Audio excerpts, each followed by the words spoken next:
اللہ کی ذات سے وعدہ کرتے ہیں اپنے کسی کام کے انجام ہونے کے لیے۔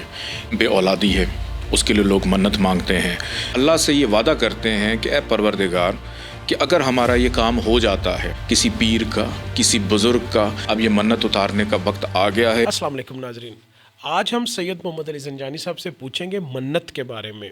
آپ نے اکثر سن رکھا ہوگا کہ منت مانی جا رہی ہے، میں نے منت مانی ہے، میں نے منت مانگی ہے۔ یہ منت ہے کیا، اور اس کی ادائیگی اور اس کی کمپلیشن جو ہے، اس کا جو مکمل ہونا ہے، اس کے کیا معاملات ہیں؟ بہت شکریہ بخاری صاحب۔ منت بیسیکلی اس کا مفہوم یہ ہے، لغوی معنی یہ ہے کہ آپ اللہ کی ذات سے وعدہ کرتے ہیں اپنے کسی کام کے انجام ہونے کے لیے، کہ کوئی ایسا کام کہ جو آپ کے لیے بہت ضروری ہے اور آپ اس کی خواہش رکھتے ہیں۔ جیسے بے اولادی ہے، اس کے لیے لوگ منت مانگتے ہیں۔ شادی کے لیے لوگ منت مانگتے ہیں۔ نوکری کے لیے منت مانگتے ہیں۔ بیرون ملک جانا ہے، منت مانگتے ہیں۔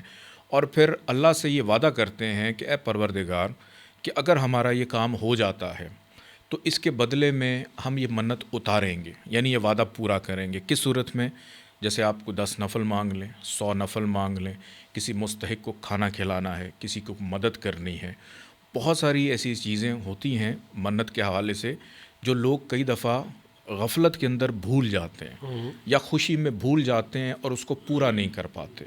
تو اس کے لیے اگر آپ بیچ میں کوئی ایسا سلسلہ جوڑ لیں، کسی پیر کا، کسی بزرگ کا، کسی بزرگ ہستی کا، جیسے روحانی شخصیت کا، کہ آپ ان کو بھی ساتھ گواہ بنا لیں، تاکہ آپ کی اس منت میں غفلت نہ ہو کہ منت تو پوری ہو گئی ہے، لیکن وہ جو وعدہ ہے جو اللہ سے آپ نے کیا ہوا ہے، اس کی ادائیگی میں اگر کوتاہی آ رہی ہے تو کوئی شخص ایسا ہو جو روحانی اعتبار سے آپ کو یاد کرواتا رہے کہ ہم نے یہ منت مانگی تھی، اب یہ منت اتارنے کا وقت آ گیا ہے۔ اس مخصوص ٹائم کے اندر آپ اپنی منت جو بھی ہے حسب حیثیت، حسب توفیق آپ کی ہو، آپ اس کو وہ ادا کریں۔ اور خاص طور پہ جیسے بے اولادی کے لیے بی بی سکینہ کی منت کی بالیاں ہیں جو ہماری سیدعلیزنجانی.com پہ موجود ہے، پھر لوح کوثر ہے جو شادی کے حوالے سے موجود ہے، پھر اسی طرح بہت ساری چیزیں سیدعلیزنجانی.com کے اوپر موجود ہیں کہ جو آپ منت کے حوالے سے استعمال کرتے ہیں، پھر اس کا طریقہ کار جو ہے وہ آپ کرتے ہیں۔ لیکن میں یہ کہوں گا کہ جب بھی آپ منت مانگیں تو بیچ میں آپ اپنا کوئی نہ کوئی ہمراز رکھیں، تاکہ وہ آپ کو یاد کراتا رہے کہ آپ نے جو اللہ سے وعدہ کیا تھا اس کو پورا بھی کرنا ہے۔ بہت شکریہ ناظرین۔ منت کا جو اصلی فلسفہ ہے، جو اصل مقصد ہے، وہ سید محمد علی زنجانی صاحب نے بڑی خوبصورتی سے آپ کو بتایا۔